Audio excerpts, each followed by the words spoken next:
유한양행이라는 한국의 5대 제약회사 중에 한 곳이 있습니다. 제가 유한양행에 대해서 이야기하는 이유는 그 회사에 제가 아는 사람이 있거나 또 그 회사를 광고하기 위해서가 아닙니다.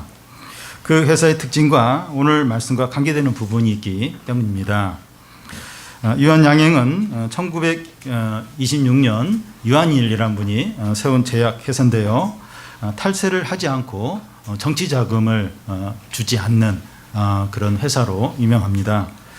이승만 대통령 때나 박정희 정권 때 이제 선거 때가 오면 기업들에게 정치 자금을 노골적으로 이제 요구를 하고 협조하지 않으면 세무 조사를 해서 기업을 이제 망하게 하는 그런 시대였습니다.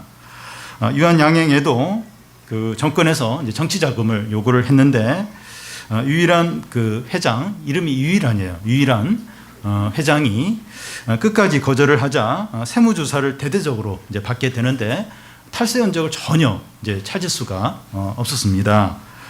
그래서 이번에는 제약회사니까 약의 함량을 속이지 않았나 하는 것을 이제 식약청에 의뢰를 해가지고 조사를 했는데 약의 함량까지도 정확했습니다. 세무서에서는 더 이상 세무조사를 하지 않고 오히려 모범 납세자 기업으로 상을 주게 됩니다. 어쩔 수 없이 이제 그렇게 하게 되었습니다. 30년쯤에 이제 기독교 정신으로 기업을 운영하겠다고 자부하면서 시작한 기업이 있었는데 우리 교회 한 집사님도 거기 이제 처음 다녔었는데요. 시간이 지나면서 이제 기독교 정신은 사라지고 이제 기독교 이름으로 지독하게 일을 시키는 악덕 기업으로 이제 그런 불명예를 이제 가진 그런 회사가 있습니다. 시도는 좋았지만 이 정직과 이 공의로 이 경제 활동을 한다는 게 실제로 너무 이제 어려운 겁니다. 모세는 이 가나안에 들어가서 살게 되는 이스라엘 백성들에게 정직과 공의로 살라고 이렇게 말합니다. 예배 드릴 때만 이 공의가 나타나는 것이 아니라 일상생활에서 나타나야 한다는 겁니다. 이 누가서 말씀에 비추어 보면 언제나 주님의 영광을 위해서 살라는 겁니다. 베드로전서 말씀에 비추어 보면 우리를 어둠에서 이끌어내신 주님의 아름다운 덕을 나타내는 삶을 살아야 한다는 겁니다. 오늘 말씀은 세 가지를 말하는데 이 첫 번째는 여자가 절대로 행하면 안 되는 그런 행동이고 이 두 번째는 상거래를 할 때 정직하게 해야 한다는 것이고 세 번째는 끝까지 대적해야 될 세력입니다. 이 첫 번째는 여자가 해서는 안 되는 이제 행동입니다. 11절, 12절을 보면 두 사람이 서로 싸울 때 한 사람의 아내가 그 치는 자의 손에서 그 남편을 구하려 하여 가까이 가서 손을 벌려 그 남자의 음낭을 잡거든 너는 그 여자의 손을 찍어 버릴 것이요 내 눈이 그를 불쌍히 여기지 말지니라. 이 율법의 말씀은 참 황당하게 여겨집니다. 이런 일이 실제로 일어날까 이제 이런 생각이 들 정도인데 참 이걸 보면 참 하나님의 말씀이 현실과 동떨어진 이론이 아니라 참 현실에서 일어날 수 있는 모든 일들을 다루는 그런 실제적인 살아있는 말씀이라는 생각을 하게 합니다. 두 남자가 주먹질을 하면서 싸우는데 옆에 그 두 남자 중에 한 남자의 아내가 그걸 지켜보고 있습니다. 그런데 자기 남편이 상대 남자에게 두들겨 맞는 겁니다. 그럴 때 그의 아내는 무의식적으로 자기 남편을 구하기 위해서 뭔가를 이제 하게 되는데 상대 남자를 주먹으로 때릴 수도 없고 또 꼬집을 수도 없고 뭐 여자가 때려야 뭐 얼마나 뭐 아프겠습니까? 꼬집는다고 해서 무슨 효과가 있겠습니까? 그렇게 고민하다가 이 상대 남자를 꼼짝 못하게 할 수 있는 게 뭔가 생각을 하는 중에 순간적으로 남자의 급소를 공격할 생각을 하는 겁니다. 그래서 이 상대 남자의 음낭을 손으로 잡는 겁니다.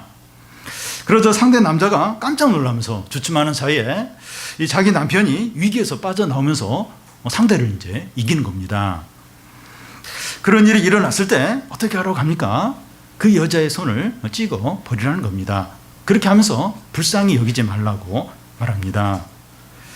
이 여인이 두들겨 맞고 있는 자기 남편을 이제 구하기 위해서 할 수 있는 행동들은 뭐 상대 남자를 꼬집든지 아니면 뭐 깨물든지 뭐 몽둥이로 치든지 이제 할 겁니다. 근데 이런 행동을 했다고 해서 이렇게 엄한 처벌을 내리지는 않습니다. 그런데 상대 남편을 구하기 위해서, 아니 자기 남편을 구하기 위해서 상대 남자의 급소를 공격을 한다고 하는 것은 생식 능력을 빼앗을 수 있는 아주 위험한 그런 이제 행동이라는 겁니다. 그런데 그것보다도 이 음란한 행동으로서 이스라엘 여인에게서는 전혀 합당치 않는 행동이라는 겁니다. 목적이 선하다고 악한 수단까지 합리화되지 않는다는 겁니다. 이 베드로전서에 보면 이 믿는 아내들은 어떤 사람이 되어야 하는가 하는 것이 나옵니다. 이 단장을 하는 것에 있어서 머리 장식이나 금목걸이나 아름다운 옷으로 하지 말고 온유함과 소망과 순종과 선을 행하는 것으로 단장을 하라는 겁니다. 그런데 이 평상시에는 이렇게 한다 할지라도 위기 때는 그 상황에 맞게 행동해야 되지 않느냐 하는 겁니다. 그런데 위기 때에도 선을 행하라는 겁니다.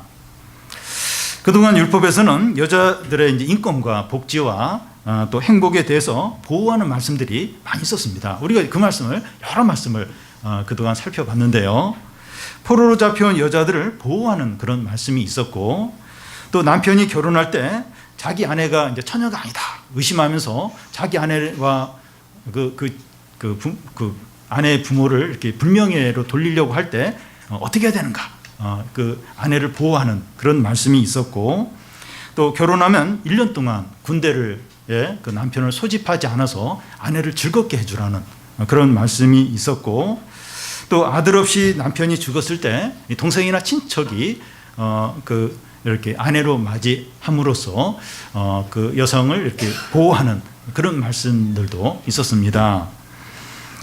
그런데 이번 경우에는 이 여자를 아주 엄격하게 처벌을 하라는 겁니다. 율법에 신체 일부를 절단하라는 법이 거의 없어요. 어디에도 봐도. 근데 이 여자의 경우에는 이렇게 손을 찍어내라고 아주 엄하게 말합니다. 이 죄가 하나님 앞에서 아주 이제 큰 죄라는 겁니다. 선한 목적이 악한 수단을 합리화하지 않습니다. 어떤 위기와 큰 어려움 가운데서라도 자매나 형제나 모든 믿는 자들은 거룩하고 선을 행하고 하나님의 영광을 위해서 행해야 한다는 겁니다. 위기와 어려움을 넘기기 위해서 악의나 불이나 또 거짓이나 간음을 행하면 안 된다는 겁니다. 우리는 사나 죽으나 주님의 것입니다. 언제나 어떤 상황에서나 하나님의 영광을 나타내야 한다는 겁니다. 두 번째는 상거래를 할 때 정직하게 하라는 겁니다. 13절부터 15절 중간까지를 보면, 너는 내 주머니에 두 종류의 저울추 곧 큰 것과 작은 것을 넣지 말 것이며 내 집에 두 종류의 대 곧 큰 것과 작은 것을 두지 말 것이요 오직 온전하고 공정한 저울추를 두며 온전하고 공정한 대를 둘 것이라. 이 저울추나 곡식을 팔 때 이제 사용되는 대, 전에 이제 어렸을 때, 제가 어렸을 때나 좀 우리 장년들 어렸을 때 그 대, 이제 아실 겁니다. 쌀이나 곡식을 이제 한 말 이렇게 또 한 대박 할 때 이제 파는 그런 기구인데요. 그런 걸 이 두 종류로 두지 말라는 겁니다. 그러니까 추나 저울추나 이런 대, 이런 그릇을, 그러니까 곡식을 이렇게 팔 때 쓰는 측량하는 이런 그 그릇을 두 종류로 둔다는 건 하나는 이제 가짜인 거예요. 하나는 이제 정식이고, 그래서 두 종류, 하나는 진짜, 하나는 가짜, 이렇게 두 종류를 두지 말라는 겁니다. 강하고 힘 있는 사람에게 물건이나 곡식을 팔 때는 정식 추를 사용하는 거예요. 정식 그릇을 사용하고, 약하고 힘없는 사람이 이제 뭘 사러 왔을 때는 이 가짜 추나 이 가짜 이제 그릇을 사용을 해서 부당 이익을 이제 취하는 것을 말합니다. 우리 사회도 이제 속여서 이제 파는 행위를 자주 볼 수가 있습니다. 주유소에서 휘발유를 파는데 뭘 섞어서 이제 이렇게 파는 경우가 있고, 또 과일로 이제 상자를 살 때 제일 윗선은 아주 큰 이제 사과, 큰 이제 배를 이제 첫 줄은 눈에 잘 보이는 이제 그런 굵은 이제 큰 사과를 이렇게 배치를 하지만 그 밑에 안 보이는 그 안쪽으로 들어가면 작은 그런 사과로 이제 꽉 채워 넣는 경우를 종종 이제 볼 수 있습니다. 과자 봉지 안에 겉에 표현된 그 함량과 차이가 나는 적은 이 과자가 봉지 안에 이제 들어 있는 것을 우리가 볼 수 있습니다. 그래서 물론 이제 과자가 이제 부서지지 않도록 그 과자 봉지 안에 가스를 많이 이제 딱 채워 넣는데, 근데 그 안에 이 과자는 너무 이제 적은 겁니다. 안 보이니까, 또 빵빵하니까 모르고 이제 사게 되는 거죠. 유통기한이 지났는데 유통기한에 다른 걸 붙인 거예요. 딱 또 새로운 날짜를 붙여서 파는 경우가 있습니다. 사람들이 왜 속여서 팝니까? 돈을 쉽게 또 많이 벌기 위해서입니다. 다른 사람들이 다 이렇게 하는데 자기만 안 하면 손해라는 겁니다. 영업을 하거나 또 사업을 하거나 이 직장 생활을 하는 분들은 이 정직하게 공의롭게 이런 영업을 하고 경제 활동을 하는 게 얼마나 어려운지 잘 아실 겁니다. 실적이 있어야 되고 매출이 있어야 되는데 정직하게 공의롭게 해서는 잘 안 나와요. 잘 안 나옵니다. 다 경쟁인데 아무리 정직하게 또 성실하게 해도 실적과 매출이 없으면 무능하다, 게으르다 이런 평가를 받고 이제 불이익을 이제 받게 되는 겁니다. 그럼에도 불구하고 하나님 백성은 어떻게 하라고 합니까? 오직 온전하고 공정한 저울추와 대를 사용을 하라는 겁니다. 이렇게 하는 것은 망하고 낙오해라, 이렇게 이제 들릴 수 있어요. 다 경쟁하는데, 다 불법 쓰는데, 다 눈속임 하는데 혼자 정직하게 성실하게 이런 매출이 없어요. 실적이 없습니다. 그러면 너는 그래도 정직하게 해서 이것밖에 안 됐으니까 그래도 잘했다, 정직하게 하지 않았냐, 아무도 안 알아줘요. 실적이 어떠냐, 매출이 어느 정도냐, 그러니까 출근 안 해도 된다는 거예요. 매출만 많이 올리고 실적만 많이 올리면 된다는 거예요. 이런 분위기에서 이렇게 정직하게 성실하게 하라. 너는 이제 낙오되고 너는 쫓겨나라. 이런 말까지 같다는 겁니다. 너희는 세상이 어떠하든지 오직 온전하고 공정한 저울추와 대를 사용을 하라는 겁니다. 남들은 어떻게 하든지 너희들은 정직하라는 거예요. 공정하게 하라는 겁니다. 뒤처지면 뒤처지고 망하면 망하리라, 이런 각오를 하라는 겁니다. 사실 현장에서 이게 쉽지가 않아요. 다 가족이 딸려 있고 나도 승진해야 되고 또 보너스도 받고 싶고, 그런데 이 뒤처지면 뒤처지리라, 망하면 망하리라, 이건 사실 너무 어려운 거예요. 현실적으로 힘든 문제입니다. 정직과 진실을 생명과 같이 여기고 행하라는 겁니다. 남들은 다 그래요. 그리고 다 그렇게 하는데 망할 것 같고 뒤처질 것 같더라도 정직과 진실로 성실함으로 하라는 겁니다. 반드시 어려움이 있죠. 고생이 있습니다. 반드시 불이익이 있어요. 어려움이 있습니다. 그런데 결국은 어떻다는 겁니까? 결국 어떻다는 겁니까? 15절 중간과 16절을 보면, 그리하면 내 하나님 여호와께서 내게 주시는 땅에서 내 날이 길리라. 이런 일을 행하는 모든 자, 악을 행하는 모든 자는 내 하나님 여호와께 가증하니라. 아모스서 8장에 보면 이스라엘 백성들이 이 거짓 저울을 사용하는 것에 대해서 아모스가 책망하는 내용이 나옵니다.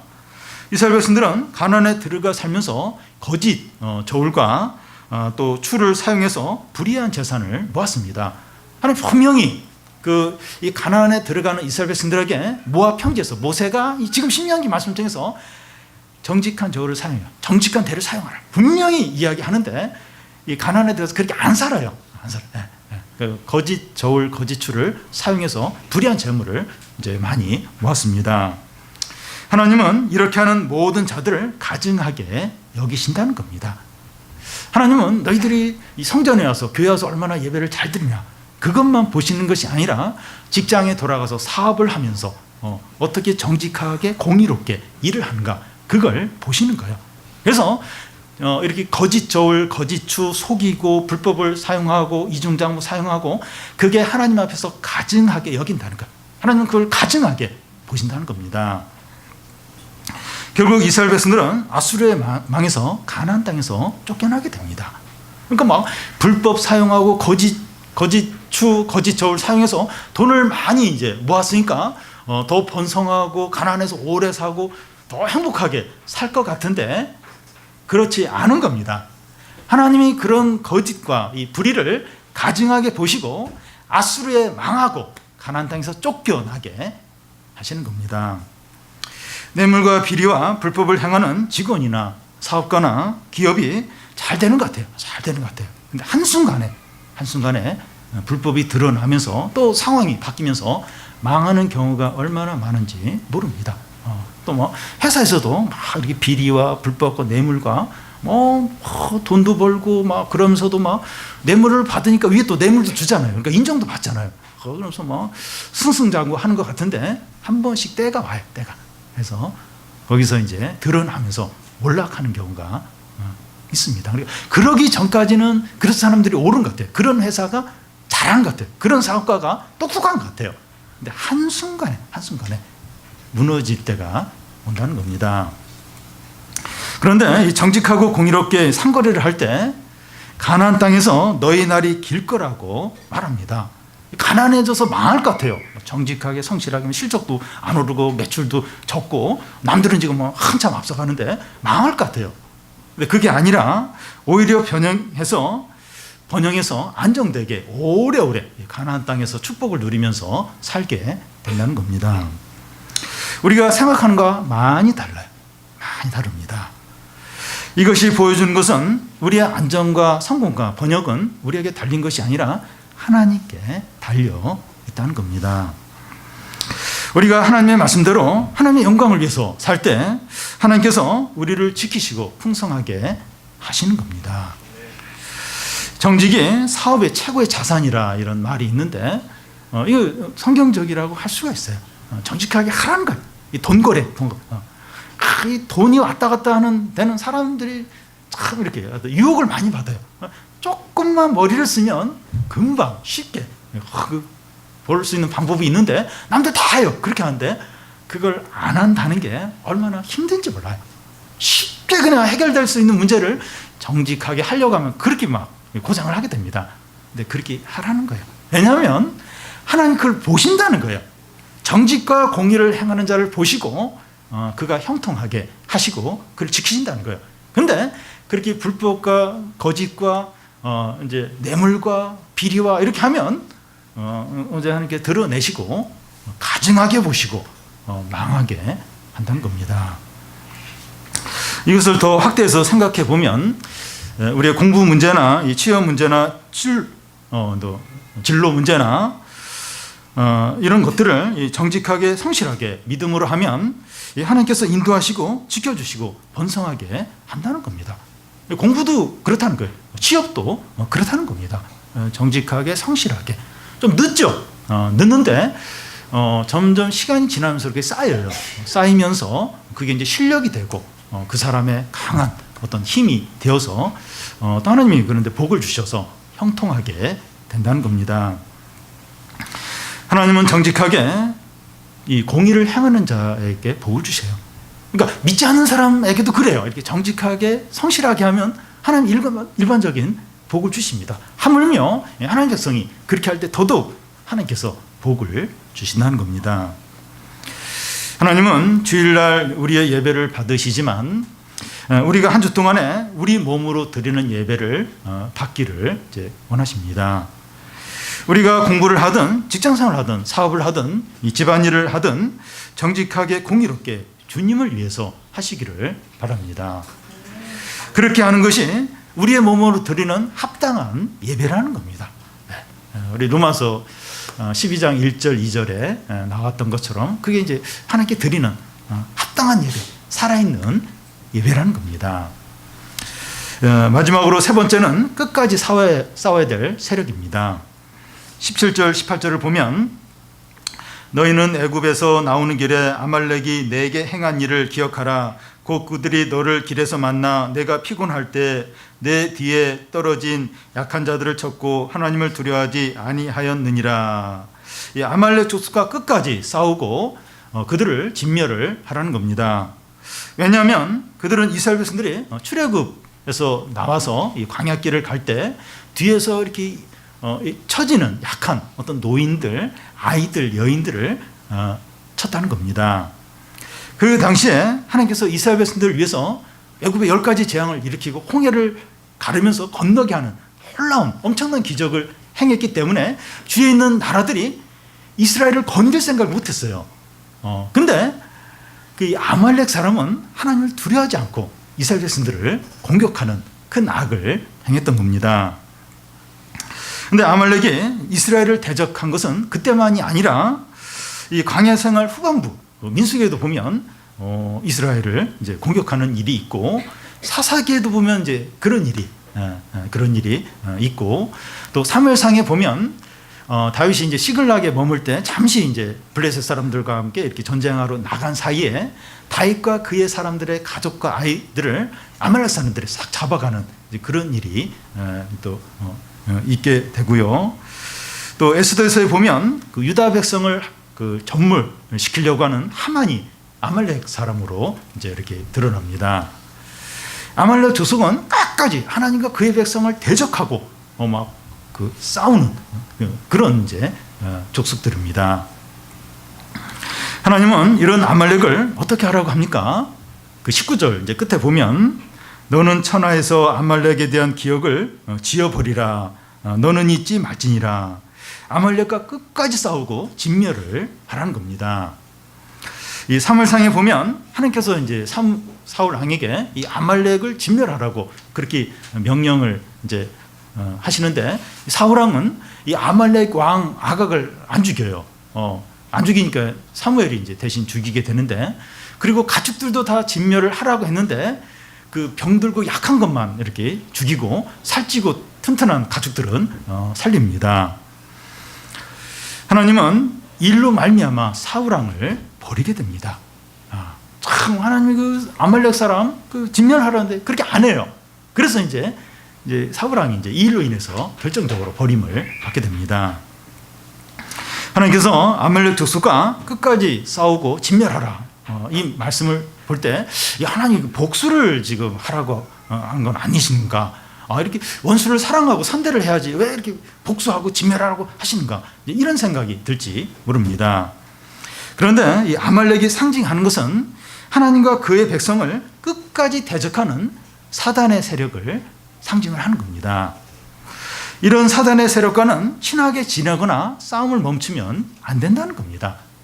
그러니까 신약에 와서는 원수를 사랑하라 선대하라 그렇게 해요. 근데 이 아말렉은 하나님과 끝까지 대적하는 그런 어떤 사단의 세력을 상징을 한다는 겁니다. 이 사단의 세력과는 친하게 지내면 안 돼요.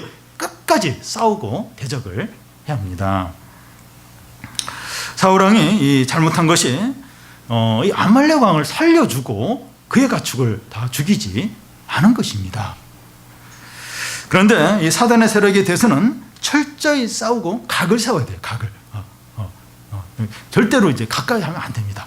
끝까지 이 사단의 세력과는 싸워야 한다는 겁니다. 그러니까 사단의 세력은 사단은 처음부터 거짓말자예요. 처음부터 끝까지 하나님을 대적합니다. 그래서 이런 어떤 사단의 세력과는 친하게 지내면 안 돼. 분명한 태도를 취하고 싸워야 됩니다. 하나님의 은혜와 말씀과 하나님의 뜻에 반대가 되는 것들에 대해서는 우리가 이런 태도를 가져야 합니다. 이런 것들이 무엇일까요? 이런 하나님의 은혜와 하나님의 말씀과 반대가 되는 그런 게 이제 어떤 게 있을까요? 이 돈에 대한 욕심이나 성공에 대한 욕구나 또 스마트폰에 대한 어떤 집착이나 또 음란물이나 그리고 주님보다 앞서는 모든 것들이 여기에 해당이 됩니다. 주님 자리에 대신 앉아있는 것들이 우상인데 우상들이 다 여기에 속합니다. 그러니까 우상들, 이런 욕심들, 이런 건 이제 하나님의 뜻과 이제 이렇게 하나님의 뜻과 안 맞아요. 하나님의 은혜를 밀어내는 그런 이제 하나님 자리에 앉아있는 그런 우상들이죠. 이런 우상들이 다 여기에 속합니다. 오늘날 우리가 싸워야 할 이 아말렉은 거칠게 막 이렇게 칼을 들고 대어드는 그런 어떤 것들이 아니라 부드럽고 달콤하고 행복을 줄 수 있는 것처럼 우리에게 접근을 한다는 겁니다. 그러니까 구약에는 아말렉이나 막 이런 어떤 이런 어떤 눈에 보이는 이런 세력이 어떤 사단의 세력을 상징했어요. 근데 오늘날 신약 시대는 그런 어떤 막 칼을 들이대고 이런 세력이 아니라 달콤하고 우리를 행복을 줄 수 있는 같은 그런 변형된 그런 모습으로 우리에게 접근을 한다는 겁니다. 모든 죄의 유혹과 우상들이 이런 모습이에요. 이런 모습입니다. 우리는 이 매력적이고 멋있어 보이고 행복을 줄 수 있는 것 같이 보이는 모든 아말렉과 싸워야 됩니다. 얼마나 참 매력적이고 재미있고 이제 그런 모습으로 우리에게 접근한지 몰라요. 이런 우리에게 행복을 줄 것 같은 이런 변형된 아말렉과 끝까지 싸워야 됩니다. 17절 끝에 보면 아말렉이 내게 행한 일을 기억하라고 잊지 말라는 거예요. 기억하라고 말하고 19절 끝에 이걸 조금 변형해서 보면 아말렉을 없애버려야 한다는 사실을 잊지 말라고 하십니다. 아말렉이 행한 거 그걸 꼭 기억하고 이 아말렉과 끝까지 싸우고 진멸해야 된다. 이것을 절대로 이 사실을 잊어버리지 말라는 겁니다. 우리는 사단이 그 에덴 동산에서 아담과 하와를 속인 이후로 계속해서 사람들을 죄와 사망으로 이끌어가고 있는 이 사단을 기억을 해야 됩니다. 얼마나 많은 사람들을 이 사단이 유혹해서 지옥으로 끌고 가고 있는지 몰라요. 그걸 이제 기억을 해야 된다. 그리고 우리 자신의 삶에 있어서도 사단이 우리를 유혹해가지고 죄의 유혹에 빠지도록 얼마나 많이 했는지 몰라요. 달콤하게. 그리고 막 행복을 줄 것처럼 우리를 막 속였어요. 그래서 우리가 많이 속아 넘어갔습니다. 그걸 이제 기억을 하고 그 사단과 끝까지 싸우라는 하나님의 말씀을 잊어버리지 말아야 됩니다. 우리에게 잘못한 사람들, 그런 사람들은 그 용서를 하고 사랑을 해야 돼요. 그런데 이 사단의 세력, 이 하나님의 은혜와 말씀과 하나님의 뜻과 반대가 되는 끝까지 거부하는 이 사단의 세력, 나에게서 이 은혜를 빼앗아가는 믿음을 약하게 만드는 그리고 자꾸 하나님부터 멀어지게 만드는 이 우상들, 이 사단의 세력에 대해서는 끝까지 싸워야 되는. 친하면 안 돼요. 가까이 하면 안 됩니다. 끝까지 싸우고 진멸하라는 그 하나님의 말씀을 잊으면 안 된다는 겁니다. 우리의 일상생활에서 이 정직과 공의를 행해서 이 하나님의 영광을 나타내는 우리 성도들이 다 되시기를 바랍니다.